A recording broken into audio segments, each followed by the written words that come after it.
persons, Dr. Anita Sharma, Dr. Sanjay Sareen, distinguished guests, my senior colleagues from IMA, ladies and gentlemen. It's an honor to be a part of this knowledge conclave, IBCon. Friends, 10 years ago, if you would have talked of recent advances in tuberculosis, it would have been a talk of fiction. I remember my residency days when we used to talk that TB tuberculosis is nothing but one bacteria, 2 tests, and 4 drugs. And what havoc this bacteria has done to the mankind, to the poverty of India, to the entire Southeast Asia, can be gauged either by the people who practice tuberculosis or the sufferers, that is our patients. Now suddenly we find there's a surge, there's a flush of a lot of money coming in the research of the drugs. There was no drug earlier. For the last 40 years we were working on rifampicin. Now suddenly the Western world feels that MDR tuberculosis, DXDR component is no longer limited to this part of the world. The intercontinental travels have made it an entity where they can also get this kind of tuberculosis. So call it the humanitarian exercise on their part or the fear of disease, as they say that 21st century is a disease of fear. It's a century of fear of disease. So whatever it is, but we have Bill Gates Foundation, we have international funds, the Global Fund for the malaria, tuberculosis and AIDS, and we have a fine organization which is the Foundation of Innovation in Neurodiagnostics that have put a lot of money. So whatever slides you will see today, you will find that yes, there are certain drugs, there are neurodiagnostic modalities which are there today only because of the money that is coming in this domain. Otherwise, the entire money was going into cardiology. Suddenly, tuberculosis has taken a lot of interest to these people. Now, coming over to the first slide, let me give you some grim picture about the disease. We have the highest burden globally. 1/5 of the global incidence, 2/3 of the cases in the Southeast Asia, 40% of Indian population is infected, 1.9 million new cases, 0.8 million infections per year. More than 5,000 people develop tuberculosis daily. 1,000 deaths every day, that is 2 deaths every 3 minutes. There are about 500,000 annual deaths. The global annual incidence is 9 million, whereas Indian incidence is 1.9 million.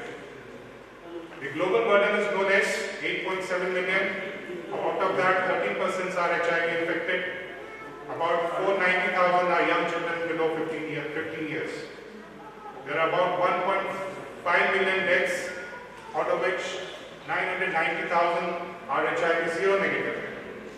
36% of them are women and 64,000 are younger children.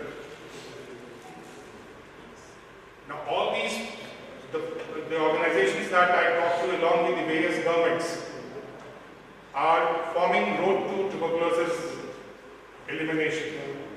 Now to eliminate a particular disease, the first step is to stop the transmission. How can we stop the transmission? One, by the media, that is imparting this knowledge to the public to stop the infection. And second is the vaccination, so that it can be stopped at a very early stage. The second is to neutralize the latent infection, either by drugs or again by a good vaccine. And the third and the most important part, the treatment of active tuberculosis. Here, either to have a good chemotherapy, to reduce the time duration of that chemotherapy so that the compliance is properly taken. WHO AIDS strategy for 2015 to 2035 says that by 2035 there should be no mortality and there should be, the incidence should also come down to zero. From the present 20 20 per 100,000 to an incidence of about 180. How can this be achieved? By better and shorter treatment, affordable care, novel diagnostics to detect the drug-resistant tuberculosis, and most important, prevention. The newer anti-tubercular regimes are looking at reducing the time duration. The current regimes are varying from 6 months to 24 months. They plan to bring it down to about 4 months by bringing in newer drugs. The search is for shorter and safer regimens. The vision, they say, is for 10 days, which is extremely far-fetched. The new anti-tubercular regimes, the objectives to bring about these regimes is to shorten the duration to about 4 months. New drugs are being added to the newer regimes, and various studies are being done in combination with the older drugs. We are all aware of moxifloxacin, and majority of these drugs, these trials are being going on moxifloxacin. And this drug could be used as an alternative to Isoniazid and ethambutol in treatment of drug-sensitive tuberculosis.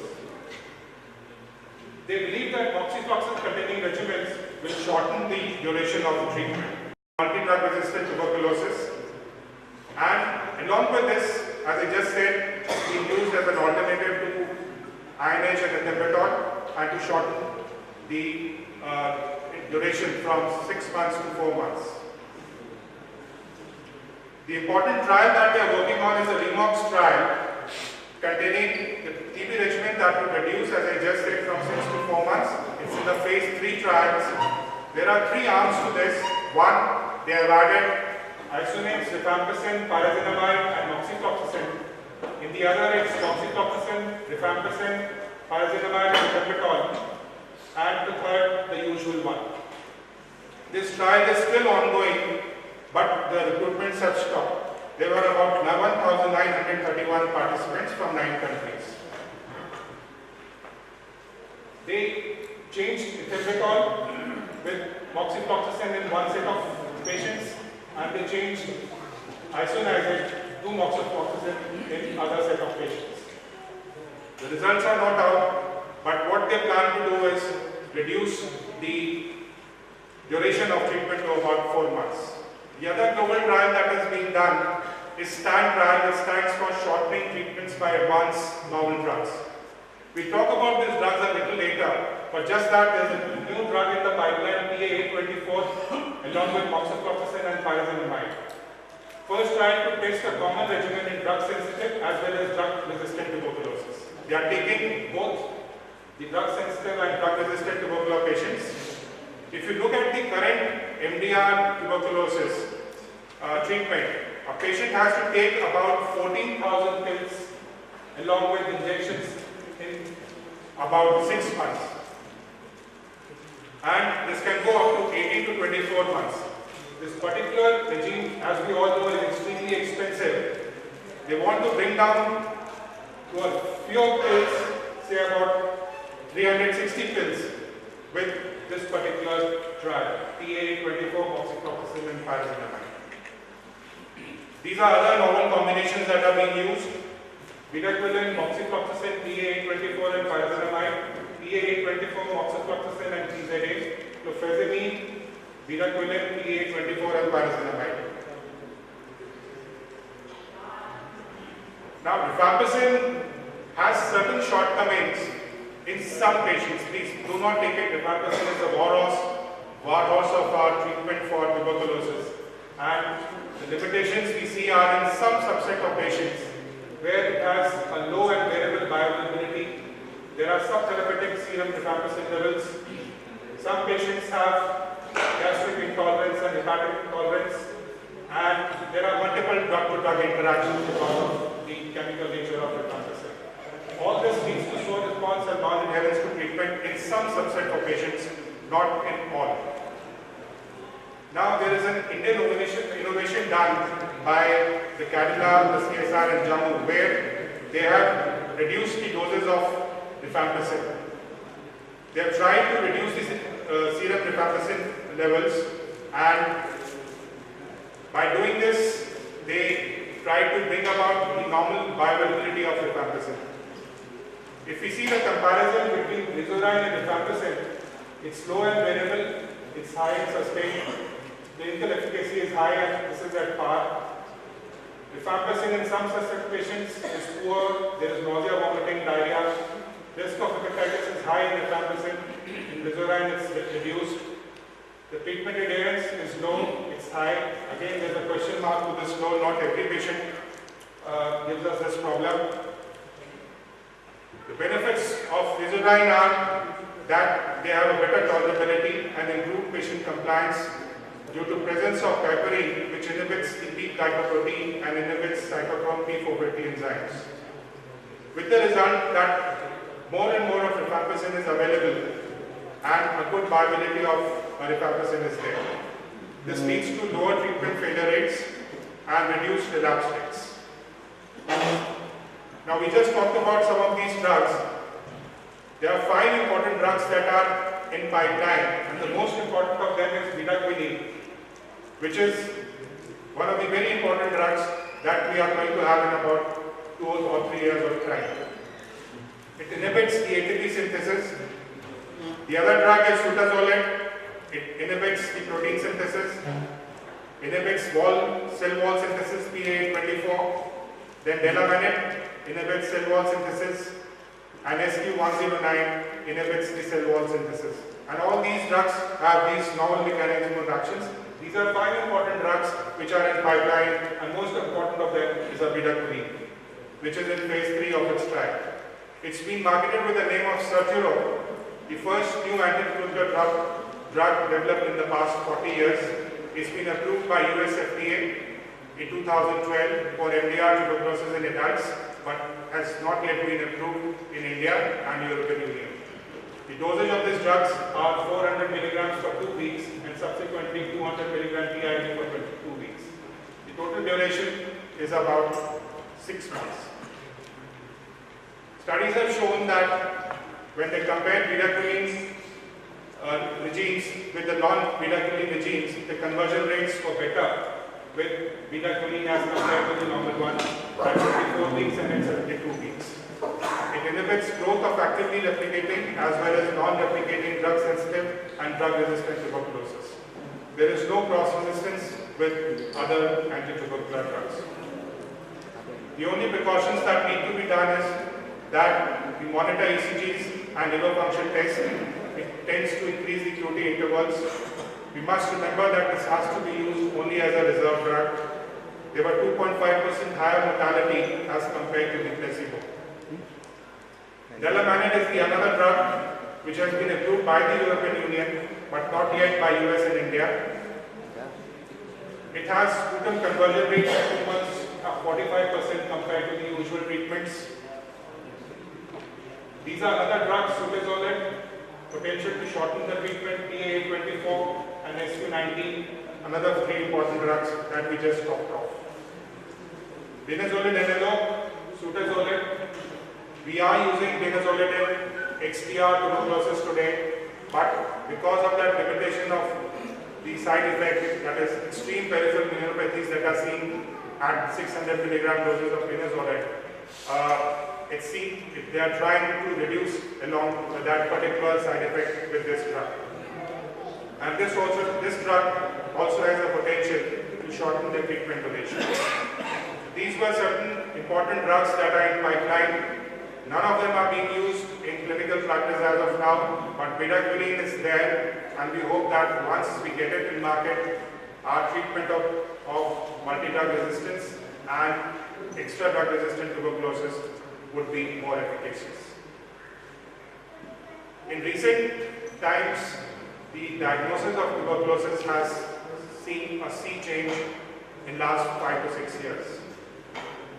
There's almost a bombardment of armamentarium of tuberculosis recent diagnosis, both for the drug-resistant tuberculosis as well as the normal drug sensitivities. Just to name a few, we have BACTEC device, then we have automated detection and MDR screening, Gene Expert device. This has revolutionized the detection of rifampicin resistance. Then we have certain molecular line probe assays, genotype MTB-DR plus and MTB-DRSL for MDR and XDR. Then we have certain line probe assays, particularly the Haynes, LIPA, tuberculosis. We just talk about the important ones. This is the first major breakthrough in diagnostics of tuberculosis since sputum smear microscopy. Sputum smear microscopy still remains the gold standard, but in resistant cases, this is one of the revolutions that we have today. It's a rapid, fully automated nucleic acid amplification, provides simultaneous diagnosis of tuberculosis complexes as well as the rifampicin resistance. There is positive diagnosis in 99 to 100% in smear positive tuberculosis and in 57 to 83% in smear negative tuberculosis, 81% for extrapulmonary tuberculosis. Most of these studies in all of these tests have been done on the sputum or pulmonary specimens.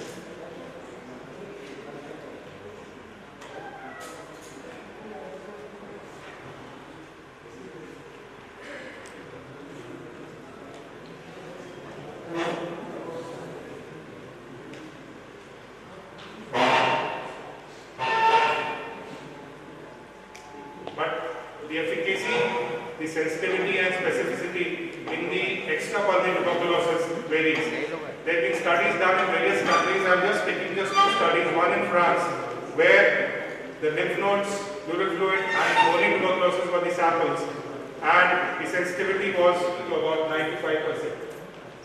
In another study which is in India by Wadhwai et al., it was shown that tissue biopsy samples were taken in 105, pus from body fluids was taken, and here the sensitivity and specificity was 80% and 99%. All other studies combined, it's been seen that for extrapulmonary tuberculosis, the average is about 50 to 70% of specificity. So these particular tests are primarily, as of now, more important for pulmonary specimens, particularly sputum. MTB-DR plus and MTB-DRSLs, these are PCRs. The first one is for the MDRs where rifampicin resistance is detected. The second one, they also detect the resistance to fluoroquinolones, and these two drugs have revolutionized the diagnosis of MDR and XDR.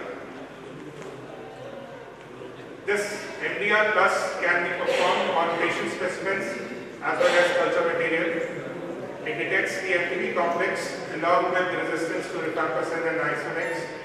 Results as early as 5 hours, and it allows the rapid and appropriate treatment and thus helps in reduction of MDR tuberculosis. We are using these interferon gamma with these assays, which measures the IgRAs, interferon gamma secreted from the T cells. Quantiferon TB Gold, we are all aware, we are using it on daily basis. It measures the cell immunity, cell-mediated immune response, more accurate and reliable than the tuberculosis sensitivity test. It does not, the only handicap is it does not differentiate between the latent tuberculosis or the active tuberculosis. So the importance is that it does not, the BCG vaccination doesn't affect it. Quantiferon TB Gold is being used simultaneously with tuberculosis sensitivity test in some countries. In England, they are using first the tuberculosis sensitivity test, followed by the quantiferon TB Gold. In America, they are using only quantiferon TB Gold, and gradually they want to reduce the use of the tuberculosis sensitivity test. However, in India, there are no current guidelines. They are using quantiferon TB Gold for pediatric patients. Serological tests, we are all doing it till now, but they are being mentioned here just because I just want to highlight the amount of money we are spending on this particular test. Rupees 825 millions per year. They are inaccurate and imprecise. They are inconsistent and imprecise estimates of sensitivity and specificity. It has been discouraged by WHO and RNPCP. They have been banned by the DCGI. Serological tests, that is IgG, IgM, are mentioned only to be condemned. They are used and abused in this country despite there being ample evidence that they are nearly worthless with suboptimal accuracy and highly inconsistent results. So please do not prescribe ELISA for tuberculosis for your patients. We have certain novel tests coming in pipeline, breath ELISA screening tests.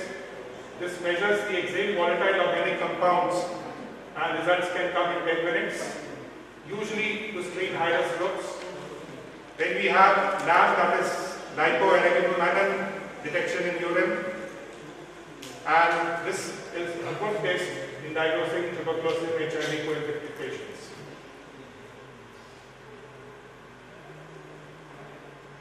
When we talk of prevention of tuberculosis, what we have for the last 50 years is BCG that only helps in infants.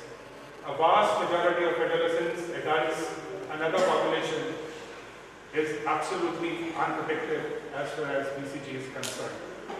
So what is required is, if we really want to fight this battle against tuberculosis, we need to find new vaccines. There are studies being done on vaccines, and currently they are working on two. One, either to replace BCG. There are about 4 billion vaccinations of BCG in the world today, and 1.2 million BCG vaccinations are being done every year in India. And despite that, the efficacy of BCG in neonates is about 74%, and for TBM in infants, it's about 64%.